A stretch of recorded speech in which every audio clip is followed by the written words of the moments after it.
Welcome into NHL Tonight, first shift for Monday, November 17th, 2025. EJ Hradek here alongside the one, the only, Kevin Weeks. What's up, brother? How are you? My friend? Great. Yeah, give me the How are you, full- man? give me the Full one. handshake, What's man. happening? You gave me the left hand. I don't know how I feel. That's a about glove that. hand. There's a lot of money in the glove. That's true. There's a lot of money in the glove That's hand, true. each, you know? Good point by Right? you. I wouldn't be here without it. Good point by you. Yeah. That's true. That's true. Welcome. I don't think we've had you on first shift yet this year. I don't know what's been happening. We've got to talk to the powers that be. I would love to be here more you often. have been a little busy. You Fair. welcomed in, you and your lovely wife, Megan, welcomed in your second child. Thank you. Congratulations. Thank you. So Thank you, everything brother. good? Everything's good. She's good. All right. Baby Irie's good. All right. Her big brother Princey turns 3 next month. He's doing well already. Is turning 3. Yeah. It's wild for you guys because you have 3 and they're in Yes, college. and they're much further along. Wild. Not far enough along, but they're getting there. They're getting there. Nice. But welcome in. Thank you, brother. Good Thanks to for having see me, you. man. Good to see you. All right, we got news. Let's get to first things first because it broke last evening, late in the evening, that Adrian Kempe. There it is, a tweet from the LA Kings. It's official. We've signed Adrian Kempe to an 8-year extension worth an AAV of $10.625 million. Getting the bag out there in LA. And just the latest of these players that we thought might go to market. But in the end, the teams want to keep their high-end players, their core players. And with the cap situation now, we know where it's going in the coming years. So there's more certainty. And so that gets done. Any surprise for you with that deal or the money or the term or anything? No surprise with the money on the term, really. We had talked about it yesterday here on the NHL Network, Mike Johnson and I. Prior to hearing the deal, we figured it would have come in anywhere around 10.5 or just north of 10.5 AAV. So we figured that, and then of course the max term. I think the only thing for me, and we talked about this in our pre-show Zoom, is that it ended up taking a little bit longer than it could have taken. Let's say, but ultimately the LA Kings, like a lot of teams, it makes sense to retain your star players. Because you have them in the fold, you know them as people. You know them as players. You're comfortable with them. They're comfortable with you. They've performed and are performing for you. So if you're hoping and waiting, wishing and hoping, like Dusty Springfield, you're wishing and hoping. Let's say in this case that Connor McDavid was going to get to the market. He didn't. So I thought it was a prudent piece of business by the LA Kings and Kenny Holland and their ownership group. And congrats to Adrian Kempe on getting the bag. And Much you're seeing more and more of these guys, as I said. I mean, go down the list. I mean, Natchez, Cooley, Hanley, Hudson, Eichel, Connor, Luke Hughes, Kaprizov, McDavid. McDavid's on a smaller deal, a 2-year deal, but I mean, these guys all have signed, so out of the marketplace. We're going to have Kenny Holland, the GM of the LA Kings, joining us a little bit later in the program so we can dig in with Kenny Holland. Absolutely. And, it'll be interesting because Kenny Holland has been a GM going back to a pre-cap world. For sure. And now all the different changes. It went through the pandemic and the flat cap and now the cap going up. So timing is always interesting here. It'll be interesting to get Kenny's thoughts on where the market is right now. Absolutely. And keep one thing in mind, too. Next year, the great Anze Kopitar retires. So this is last season. So he comes off the books. Which then offers more cap flexibility for them. And what would the world look like in LA and Hollywood for the LA Kings all across LA, up and down Sepulveda and you name it, El Segundo and everything else. Manhattan Beach, where you like to hang each. Nice place. But in saying that, what would it look like if they weren't able to retain him and Kopitar comes off the books? It changes everything, right? Their entire franchise will look different. Their entire team, the makeup, the stuff, everything would be different. So good piece of business for them. And it's 10.2% of the cap based on as we sit right now. So congratulations to Adrian Kempe on getting that contract taken care of. Now, on the slate tonight, we got 6 games on the docket. You can see them right there, including the LA Kings. They are in action, continuing in the road trip. They probably wish the road trip could go on forever because they have been terrific so far on the road this season. 9-1-2. They've won 4 in a row on the road. Looking to keep it going tonight against the Washington Capitals. You can see that whole slate there. But let's start with that. And, here's a look at the storylines as we head into the game. And you can see, as I mentioned, the Kings getting it done on the road.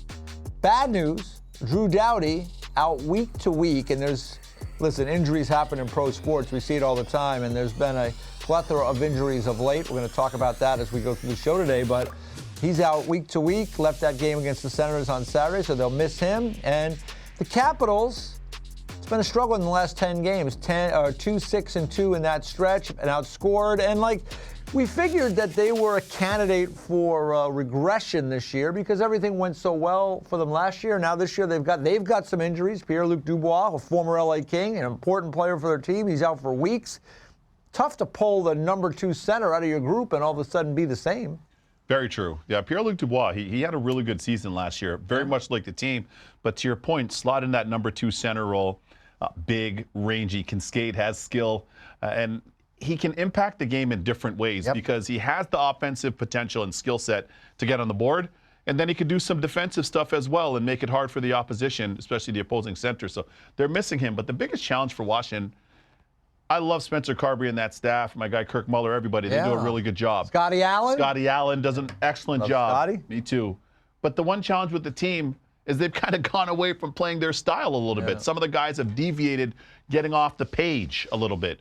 You got to stay on page to have success. And, Eej, as we talked about, it's been a regression so far. Slow start for Connor McMichael, a slow start for Alexi Protas, and some of those guys that were so instrumental in their season. Here's a look. I mean, this kind of sells it here. Yeah. So kind of sells it here. So they will hope to get back on track tonight against the Kings. And Drew Doughty, he missed a bunch of time last year. Remember, he missed the first almost half of the season, and he got back and ended up being part of Team Canada at the Four Nations, which he kind of lives for those moments. I'm sure he's hoping to be part of Team Canada at the Olympics this year, but tough break getting injured. When you lose a Drew Doughty in your lineup, now he's longer in the tooth now, but he's a first ballot Hall of Famer. He's been a special player. When you lose a Drew Doughty, even at this stage, again, like we were talking about, pulling guys out of the lineup, it changes a lot that you're trying to do. It does. It changes a lot that you're trying to do. It changes a lot of the opposing team. And when you're matched up against a guy like Drew Doughty, you know he can skate with you. Yeah. You know he can make a play. You know he's going to compete or outcompete you. Yeah. He can be physical enough to confront you, not to bull you off the spot. He's pesky. And he logs minutes. Pain in the, what. Exactly. Yeah. He's a minute muncher, and he's played in every situation. Yes, he is. He's played in every situation. So I think that changes the dynamic for them, for the LA Kings. Yeah. But one thing to their credit is they have stayed on page this season, which is a big part of why they have points in 10 straight road games. Because they stay on page, they play within that system to give them consistency in their game shift to shift. Yeah, they are the New York Rangers West, right? Yeah. Because the Rangers have been really good on the road. Correct. Not as good at home, Yeah. and the LA Kings have been doing the same. So we'll see if they can keep it rolling tonight in D.C. against a Capitals team that needs a victory. Let's look to the Boston Bruins and Carolina Hurricanes. The storylines there, Nikolai Ehlers, 7-game point streaks, a little bit of a slow start, but he's rolling right now, and you can see 8 points in that stretch. The Bruins, hey, sitting in first place in the Atlantic Division, just like everybody thought. Oh, my goodness. Yeah, sure, okay. I can't even believe it. Tell me another one, right? Because they had that stretch early in the year when they weren't very good after a good start. Now they've won 8 of the last 9. They sit in first place in the Atlantic Division, but they've got some injury issues as well. Charlie McAvoy, their version of Drew Doughty, right? Out indefinitely, took a puck to the face, jaw area. That happened on Saturday night in Montreal, so we will have to wait and see what the diagnosis is there for Charlie McAvoy, but he could be out for a while, and that's just bad news for all these teams in the league. We see there are so few teams, if any, that can sustain injuries to their top players because 32 teams, the talent is spread out. That's why guys are getting signed immediately to their teams. You can't replace these guys. It's a big loss. Huge loss. You can't find players like that on trees. No. And you understand what they mean to the team when you see them day to day, practice to practice, but then in games, shift to shift, regardless of the matchup. And a guy like Charlie McAvoy, who we've been bullish on since he was playing in college and then World Junior and everything else, calling him Chucky Bright Lights. And our guy Pat DiPuzzo, just up the street here, longtime NHL official, was always telling me about him. And this guy's been the real deal. He is the real deal. So that's a massive loss for them. Hopefully it's not for too long. But for the Boston Bruins, who are exceeding everybody's expectations, everyone's expectations, maybe except their own. Same thing. They're playing a very consistent brand. And how about the Geek Squad, Eej? Yeah, Morgan Geekie. What a story. You know what's funny about Morgan Geekie is I liked him when he first came on the scene with Carolina. Right. Like, I saw him play some games. That was right around the time of the pandemic, and he ended up in Seattle, and he showed some signs there, and there were some in Seattle that said we should have kept him. He's gone to Boston, and he's just been lighting it up. He's found his ways, matured into a really high-end goal scorer. It's really incredible. I think sometimes that's why you got to give players time in certain situations. We all want it now. We want that return on investment. Yeah. And the Brits say investiture. They want the return on that investiture right away. Yeah. But it doesn't always work that way. And Geekie is a great example because you're right. I would have thought based on his style and Carolina's style, that would have been a natural match for him. Yeah. But he's gone to Boston. He's absolutely flourished coming off that career high 13 goals. You see where he is in terms of goals scored this year as well. He's just been tremendous. So it's been a great natural fit for both him and the Bees, for Geekie, the Geek Squad, as we say in Boston. Yeah, and the Bruins, couple other quick notes. The Bruins, I mean, only like about 3 or 4 weeks ago, they were in last place in the conference, and now they're in first place in the Atlantic Division. That's unreal. So good for them. And for the Carolina Hurricanes, checked in with Eric Tolsky about Jacob Slavin. He played in the first 2 games and has been out since then, and he said he's been coming along.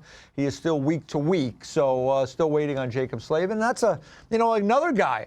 Very hard to replace. Give the Carolina Hurricanes credit. They're sitting here 12-5-1. They've only had Slavin, their best defenseman, for 2 games. Eric Tulsky and my guy Rod Brindamore and the staff have done a great job. Yeah. Because in light of those injuries, and I spoke to our good buddy, the voice of the Canes, Trip Tracy, and had a great chat with him about it last week, and even when they're on the West Coast on their trip. Yeah. When you think of those guys missing, as you highlighted, Slavin, that's a world-class shutdown defenseman. Yeah. And rangy. Long, contest passes, deflects pucks. Plays in all the situations.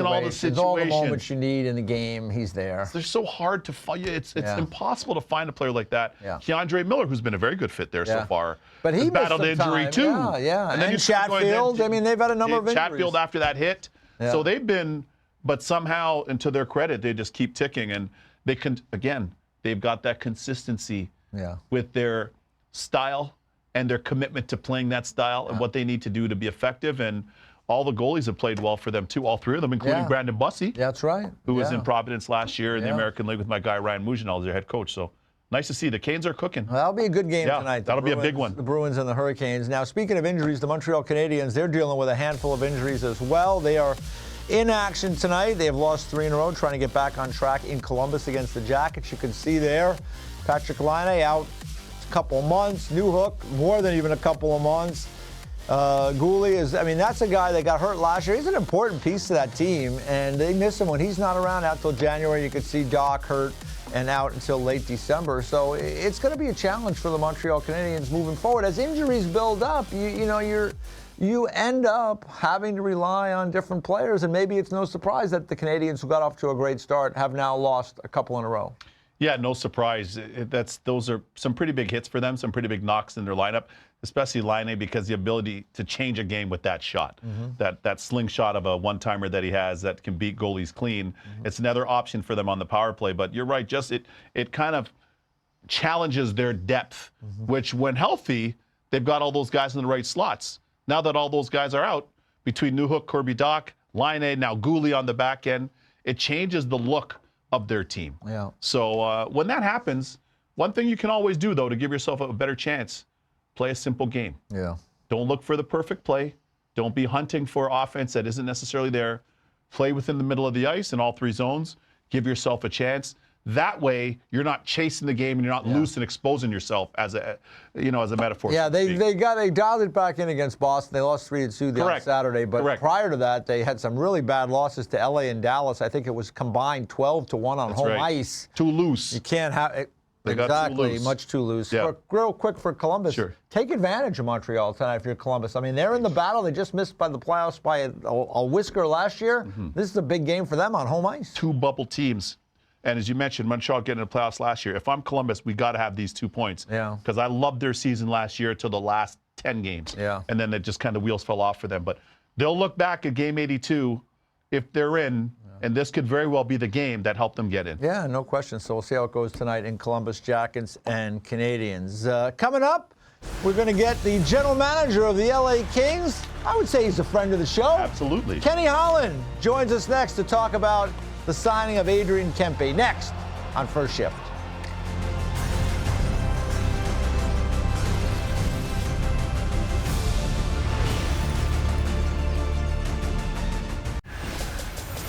So the big news from, I'll tell you, Sunday early evening, Eastern time, the LA Kings, it's official. Signed Adrian Kempe to an 8-year contract extension worth an AAV of $10.625 million. And to discuss the contract is none other than the general manager, Kenny Holland. I dare say a friend of this program. So, Kenny, thanks for taking a few minutes for us today to break this down for us, because we've seen all these guys kind of one by one kind of sign, right? You go back and, you know, we had Natchez and Cooley and Hudson and Eichel and McDavid, all these different players kind of one by one. What was your process like with Kempe, and was it based on some of the other things that happened prior to that? Yeah, EJ, nice to be with you guys. Absolutely. You know, obviously when you're trying to do a contract, comps are a factor. Obviously, leverage and all those other things are also in play. You know, we probably started in mid to late July, early August. I talked to J.P. Barry, his agent, and we talked multiple times. And certainly, I would say as we went along, and those players that you talked about, as people signed contracts, it became, I think, pretty obvious, you know, what the marketplace was like. And then, you know, we've ultimately come down to where we came down to yesterday. So it was a great day for the LA Kings. Kenny, you've had so many star players over your amazing career in management that you've had on your rosters. Tell us what we don't know about Adrian Kempe. We know what we see, the goals, the plays, but tell us something we don't know about him. Well, he's really competitive. I don't know if you know, I mean, he's really competitive. You know, I guess, you know, when you sign somebody, first off, obviously the goals and assists, but, you know, he's a real good skater. You know, the contract's going to start at age 30. You know, he's in great condition. So, you know, there's, I think from my perspective, there's no concern that you know, during the term of the contract, you know, his skating is going to be an issue. He trains hard. He's really competitive. He's a free skater.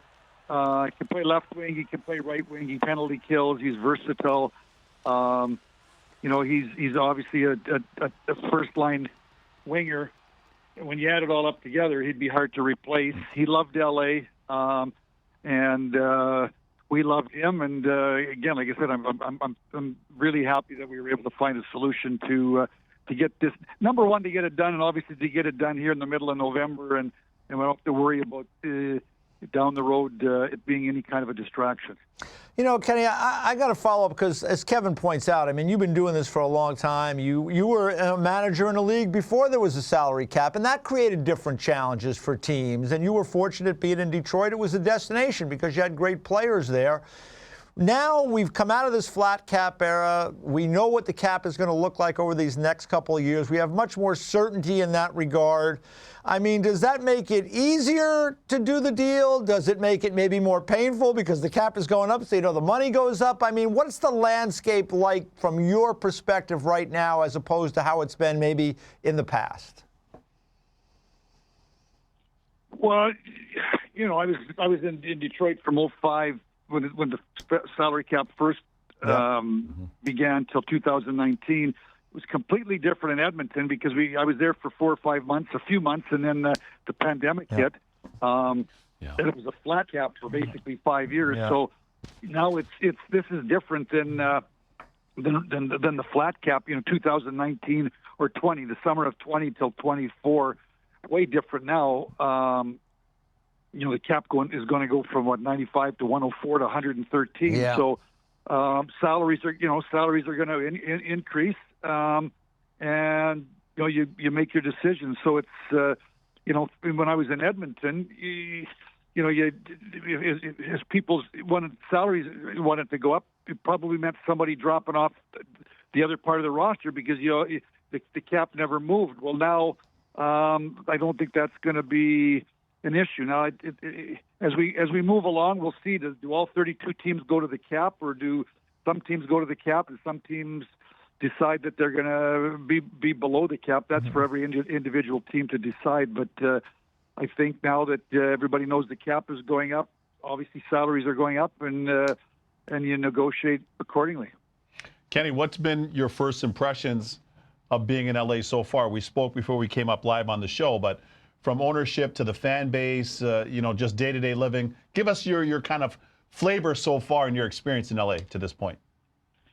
Well, incredible ownership, committed ownership, and then obviously working on a regular daily basis with Luc Robitaille has been a lot of fun and amazing, because obviously he and I go back to Red Wing days, and we won the Cup in 2002. Luc's been around here a long time, knows everybody.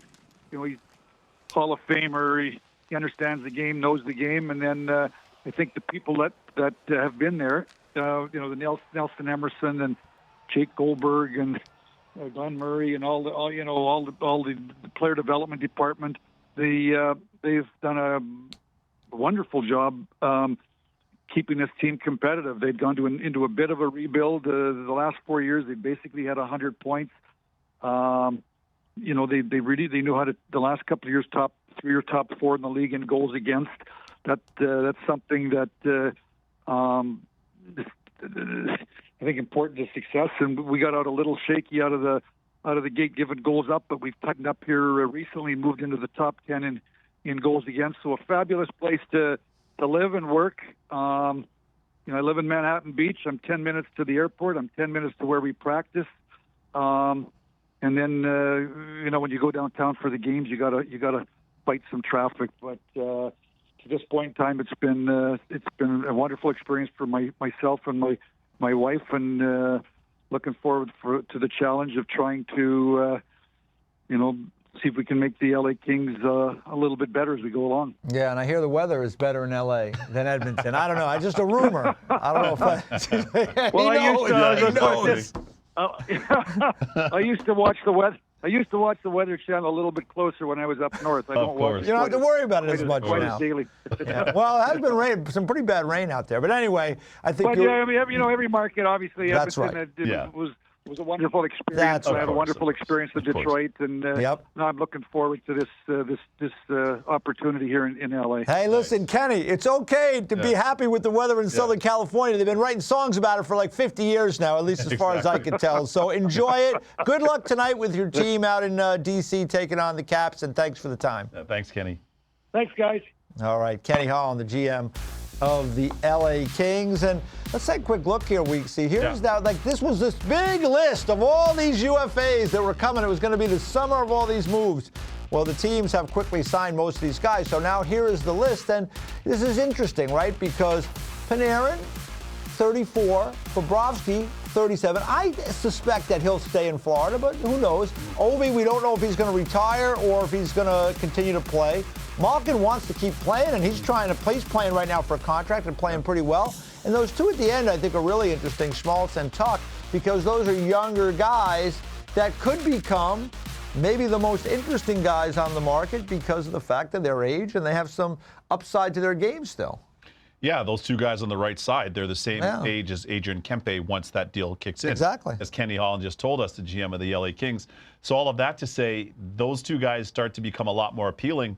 They both played exceptionally well. Tuch is a guy from that Western New York area, so it's a dream come true for him to play for the Sabres. Not as much of a dream come true based on them never making the playoffs, and now this being 14 consecutive seasons. But Alex Tuch is a very good player. I liked him since his time in Vegas. And in the case of Schmaltz, Schmaltz has been excellent in Utah. Yeah. Very good. Consistent. Very consistent. Yeah. Big body, good skater, good wheels as well. So But what's the number, right? They just did Cooley at $10 million. So, that's the thing for them. They have Keller, they have other guys. What's the number? They got to figure that out. Is it in the 8s? Yeah. Is it in the 8s? And if it's in the 8s, is that more than they want to spend? Perhaps. Right? Because they wanted to be a player last year for Marner. They wanted to be a player for Marchand. Yeah. They couldn't get those guys, but they were willing to spend. So if they spend on Schmaltz, that's money they don't have if they want to go in on someone else. But then again, maybe no one else will be there. That's what I was going to say. Who else is there? Who else is there? Who else is going to be there? Nobody. In the free market. But I like You're your available. thinking. We are available. We're available. We're a duo. We're a package deal. Hey, listen, I like that. We're a package deal. I like that. But I was thinking, though, if you're them and nobody's really there, now what's your cost of replacement for Schmaltz? Exactly. Who are you looking for? Who are you getting? Who do you have to trade to acquire a Nick Schmaltz type player? Yeah. Then it gets a little bit complicated at that point, right? So I think the Utah, and I like you mentioning the point about Utah. because to me they're much further along and much closer to it than Buffalo. Yeah. Which is perpetually in this same situation. Yeah. Unfortunately for their great fans there. So And they've got a lot of guys signed in Buffalo, too. they do. You know, They have so a lot of guys signed. we'll see. Absolutely. We'll see where it goes. Yep. But certainly the business end of this game is changing dramatically Yes, it is. with coming out of this flat cap era. So congratulations again to Adrian Kempe. When we come back, take a look at what went on around the National Hockey League last night. The Avalanche continue to roll as they knocked off the New York Islanders. And Jonathan Quick was a little hot and bothered. We'll talk about that next on First Shift. Quickie!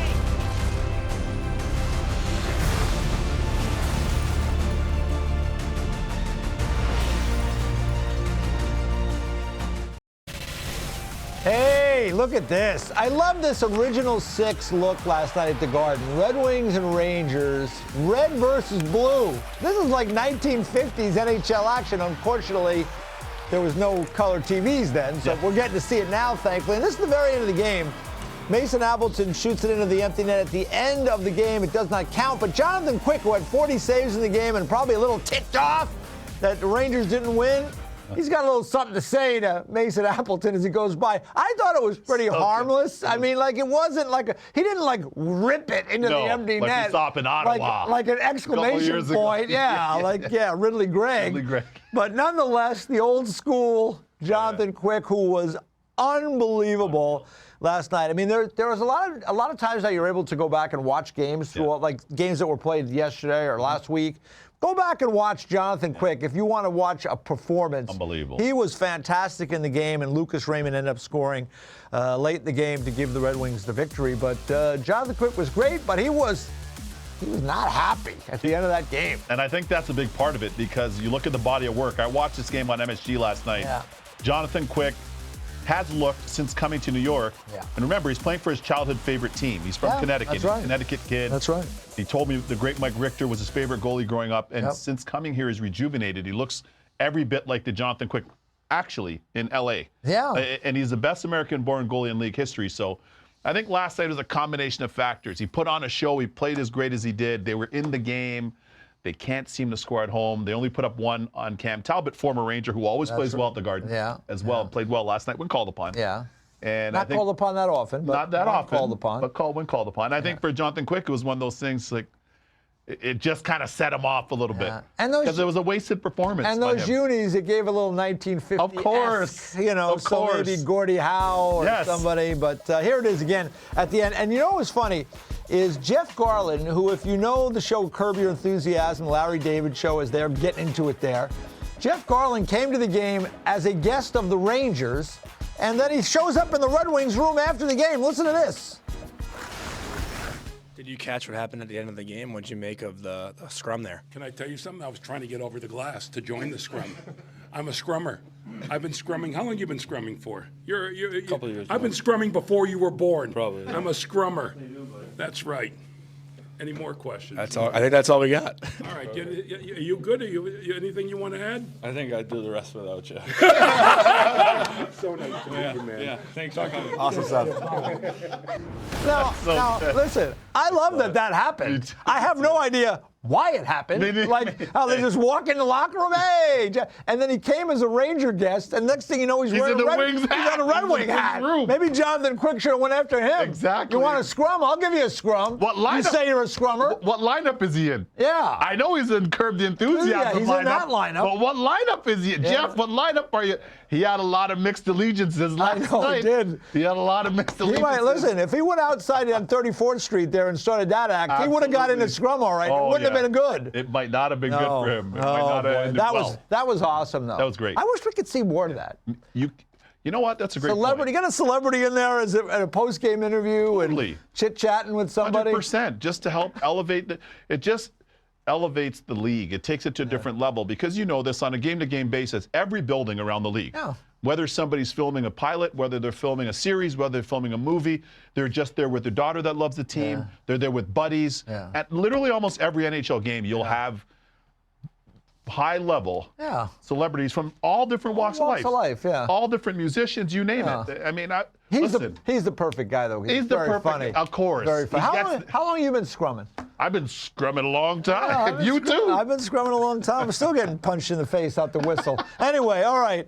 Let's. How about the Avalanche? Oh, wow. Like, in a league where everybody's tight, Yeah. the Avalanche are trying to put some distance between Separate. everybody. Now, unfortunately for them, Dallas is also playing well, Yeah. so they have a 4-point lead over Dallas, but they're a plus 31 on the season so far. They only have one regulation loss, 7-0-2 at home, and they beat a New York Islanders team last night who has been playing some pretty good hockey as well, and the Islanders' 4-game winning streak. But take a look at this for the Avalanche, and oddly enough, the power play, which is slowly kind of rising to the top, they're usually the top few. It's the only thing they've struggled with. Everything else, look at the penalty killing. Yeah. Second best. I mean, and how about Scott Wedgwood? Team save Incredible. percentage, he's a big part of that. Maybe playing for Team Canada. Based on how he's played, he should be. The Olympics. Why not? Take him as the 3. Take the best player. The guys that playing play well. the best. He's playing well. Him and Logan Thompson have been the best 2 goalies for Team Canada, Yeah. like potentially Canadian-born goalies. And as I always say, Jordan Binnington, it hasn't been the start he's wanted, but just based on what he's won and what he's done and what he's capable of, there's your 3 right there. Yeah. There's your 3. So the Avalanche rolling along. McKinnon leading the league in goals and points. By the way, Connor McDavid is second in scoring now. Yeah. Because we talk, and I love all the young kids there, and they're playing great, but it just kind of goes under the radar. It does. Connor McDavid, oh, look, he's second in scoring. So, anyway, congratulations to the Absolutely. Avs. The Avs They're rolling they're along. rolling. And let's put a cap on the Global Series over the weekend in Yeah. Stockholm. We had the games right here for you on the NHL Network. Maybe not as good as they were last year when you and Yeah. I were there, but that's another story for another Exactly. day. But hey, the Pittsburgh Penguins, they had a chance to sweep. They couldn't get it done on Friday, lost in overtime after giving up the lead late. But they do bounce back on Sunday with a 4-0 victory. Malkin, Crosby on the board, and maybe the last time for those guys to play with the Penguins in Stockholm, right? Those kind of things don't happen all the time. I mean, I imagine these guys are going to play for several more years, and you can see after the game, there's Peter Forsberg, the great Peter Forsberg, with Sidney Crosby. Those 2 guys are birds of a feather, man. Yeah, they are. They're 200-foot players, compete hard. I think Forsberg had a little bit more, might want to hurt you a little bit more. Yeah. Crosby probably a little more offensively gifted, but boy, oh boy. I think if you ask Sid, that's probably who he modeled his game after, the guy right there.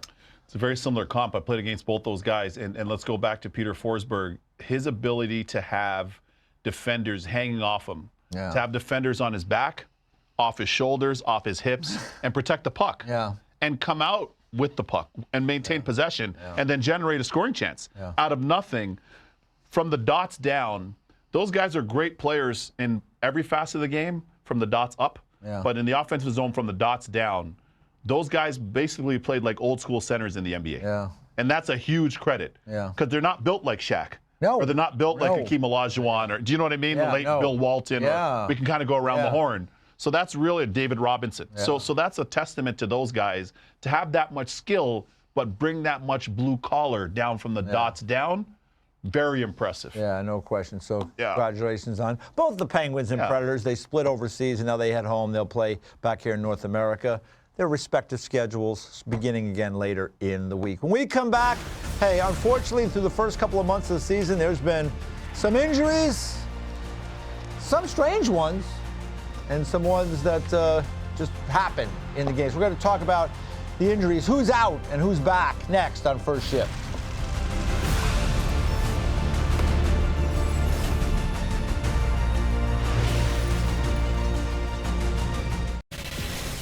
Oh boy, you hate to see injuries Yeah. at any time to anybody. And look at this. This is just since Friday.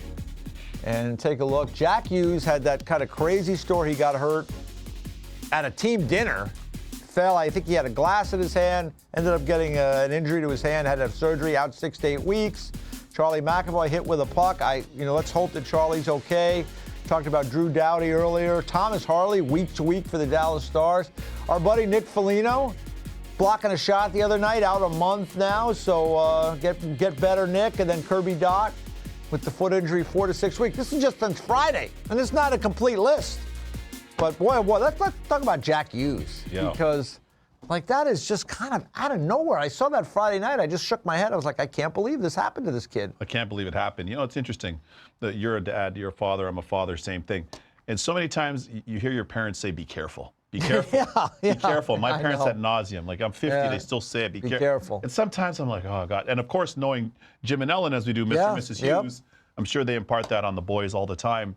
And just a freak incident. Something Just a freak things accident. happen. Things happen. And so it's so sad because it's not even like you're on the ice playing. It just goes to show you how things can go from fun to disappointing and to hurtful. So anyways, for him, one of the best players in the league each, one of the most dynamic players in the league. Pull you out of the seat, worth the price of admission. This is a major loss as a star in the game. Yeah. Major loss for the Devils, and we wish him and everybody on that board a complete recovery. Yeah, and how about Thomas Harley with the Dallas Stars? Because there's another guy that he just signed. We're talking about contracts today. He just signed a big contract, 8-year extension at over $10 million. You can see here Harley is week to week with a lower body injury. I mean, Dallas is playing some good hockey right now. They've won 5 in a row. They're hanging in. They're only 4 points behind the Avalanche. But Thomas Harley, again, a guy that plays a lot of minutes, all situations, hard to replace. Big piece. They're 1 AD man. Him and Heiskanen. That's right. So they're 1 AD man, a guy, same thing, all situations, smooth, big, rangy, skates exceptionally well, and a world-class player. Jumped in for Team Canada last year at the Four Nations, right? Absolutely, for sure. He's and a world-class probably guy. on the list to play on the Olympic team this year. Who knows totally how think that so. impacts things. Exactly. I would totally think so. That's a big miss for the Dallas Stars and our guy Glenn Gulletson. That's a big miss for his group. Yeah, and then one other one we wanted to highlight here is Nick Foligno, who, he missed some time early in the year. One of his children was dealing with an issue, and we have all our love and support for Nick and his family. And he was back in the lineup. Hawks have been fun to watch, and he gets hit with a shot, so he's out a month right now. And people will say, well, Nick is not, at the stage of his career, he's not as impactful in terms of scoring but like for those young kids on that team, he's a leader in that group, and you can see blocking shots and in big moments when Coach Blashill has him out there to kind of help protect. So I think they'll miss Nick Foligno as the boat starts to rock, as it inevitably does for a young team. It's nice to have somebody in there that has been around, and so they'll miss him over the next month. Keep in mind, this is a second-generation NHLer. That's right. His dad, as we know, Mike Foligno, had an excellent career. Now his brother Marcus, the same thing in Minnesota, and now Nick, of course. So that's a lot of hockey knowledge. It's a lot of experience that he imparts on that group. And as dynamic and great as Connor Bedard has been, and Frankie Nazar, and you can kind of go down the list. Spencer Knight having an amazing season. Love what Spencer Knight is. Awesome. So happy for him. Me too. Connecticut guy too. Just up the street like Jonathan Quick, as we talked about, another Connecticut-born goalie. But you need somebody that's been in the trenches that can share some of that experience. It's doesn't always come in the form of points per se. It's, hey guys, in the intermission. It's, hey guys, on the bench. Hey fellas, here's what we're gonna do. Hey, we're going out for dinner. Let's make sure. I can tell you, I play with a lot of guys like that, and that stuff's invaluable. I'll give you a great example. Among the many leaders, and we had a ton of them when I played my last few years with the Devils, Bobby Holik, for some of the life lessons and some of the hockey lessons that he would say. And I'll give you one, for example. Hey, guys, you think you're above being a third, fourth line guy? If you could be a good third, fourth liner in this league, game to game, practice to practice, you can play in this league for 10 years. Yeah. Just a little thing like that. Yeah. For some guys, I don't want a penalty kill. I don't want to block shots. Or, hey, I'm an offensive guy. Just reframe. He's able to reframe some of those things based on his experience and his expertise. So that stuff's very valuable. You're right. No question. What do you make? I mean, you think the Hawks as we move forward here? I've been impressed. I mean, you see here, they're in a playoff spot as we speak. Now, I mean, look. Right. I mean, there's what is that, 7, 8 teams that are 3 points apart in the standing, and even the Blues, who everybody's counting them out. I mean, they're 6 points out of a playoff spot right now. So the Hawks, though, it's been a nice run. Golden Knights have had some struggles lately. Give the Hawks some credit. Let me tell you, we did a Hawks game Their together. game against Detroit 2 weeks Showcase ago. game too, right here on Very the NHL impressed. Network. I did their first game of the season. I think we can both say they've exceeded our expectations. Yeah. In talking to Jeff Blashill, I left him a message and told him the same thing. Like I'm that game. Do you remember how well they defended? Yes. Even though Soderblom had a huge performance, 45 saves against his brother. But it was a lot of the controlled sticks in the lanes, breaking up plays, taking away the middle of the ice. Yes, the Red Wings had a lot of chances in that game. They had a lot of shots, but did they have that many second chance opportunities? Exactly. Did they have that many really great looks? Exactly. Not really. That's right.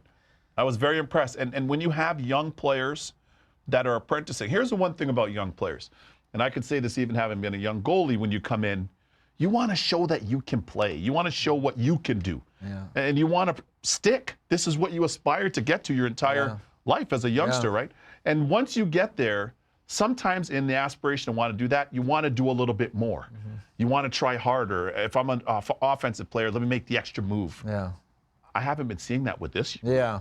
Yeah. They've been defending well, starting with Connor Bedard, not limited to. No. Lev Shunov, big Yeah. defenseman. Vlasic. Now we're seeing it. Rinzel. Yeah. I mean, Nazar. There's a lot of guys in their group that have taken their game to the next level unselfishly so. Yeah. So that's very impressive to watch. Yeah, and Blashill's done a nice job Done a nice on job. the bench. Him and And staff. You know, so let me ask you about, again, you look at these injuries now, Kirby Dach and Nick Foligno, they're not guys that we're thinking about for the Olympics, really. But those first four, we are. Absolutely. I mean, do you think this impacts what, now they're going to be back. I mean, Jack Hughes, you do the math, he'll be back. But do you think it's a negative in those discussions for Team USA, like in terms of, where's he going to be at? Because they have to make a decision prior, I think, to him coming back, and then the Olympics start in early February. If you're a bubble guy, ding, ding, ding, ding, ding, ding. If you're a guy that's in the mix, but that's not a lock. So let's say if you're my guy, Jason Robertson in Dallas, who's cooking right now, as we said he would be, but he's cooking right now. Say you're Clayton Keller in Utah, who's been excellent and continues to be. Those are players, you got to think that perks their ears up.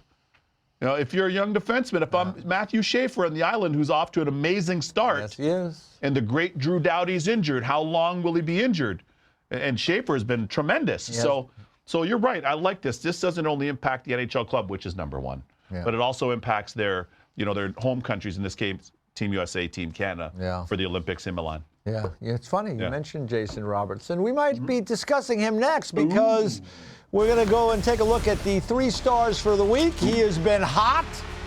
He might just be in there. 3 stars of the week next on First Shift.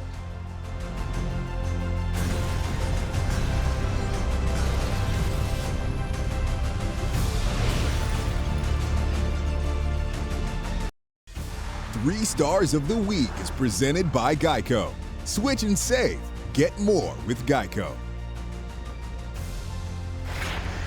Hi, everybody. Catherine Tappan here from the NHL Network, along with Mike Rupp. The next generation of advanced statistics is here with the redesigned NHL Edge platform, bringing fans closer to the game than ever before. Yeah, KT, here are 5 things to look for in the NHL Edge redesign. Number 1, by the numbers daily updates.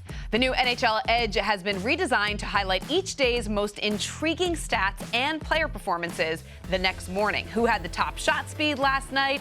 Who hit the max skating speed? Who skated the most miles? A simple click over to NHL.com/edge gets you all the answers every day. Number 2, compare players and do a universal search. Let's compare Mikko Rantanen and Marty Necas. Universal search allows you to easily navigate the site to find the skater, goalie, or team you are looking for. Number 3, data visualizations and zone starts percentage. NHL Edge has redesigned zone maps and zone time charts and will continue to integrate more data over the course of the season. Let's take a look at someone who's off to a hot start. Pavel Dorofeyev, who ranks in the 99th percentile in offensive zone start percentage. You're also not going to want to miss the new look player and team pages. Take a look at Connor McDavid's player page to dig deeper into the Oilers superstar and his crazy talents. You can also go to NHL Edge team pages for expanded team rankings. And finally, expanded Edge content and spotlights. Keep an eye out for player spotlights on the Edge site based on all season's trends. And NHL.com has you covered with Edge content, from fantasy pickups to prop angles and all the deep analytics explaining the biggest stories around the league. The new look NHL Edge site has advanced stats for everybody. For more, visit NHL.com/edge. It is time for the 3 stars of the week presented by Geico, and here they are, Weeksy. Let's go. Roll them out. Number 3, Quinn Hughes. He missed a game this week due to injury, but in the 2 games he did play, 7 assists. The great Quinn Hughes. Number 2 star, the Cat, Alex DeBrincat. Too small to ever play in the NHL, I guess. But he managed to get 5 goals and an assist in his last 3 games. Boy, he's having a really good career. Good for him. And then number 1 star, He's heating up. Yep. Jason Robertson, 6 goals, 3 assists in the 3 games for the Dallas Stars. And you said it. We've talked about Jason Robertson. He can be a little streaky, but we knew he would find his way again. No doubt. Interesting byline with all 3 of those guys. They all have ties to Michigan.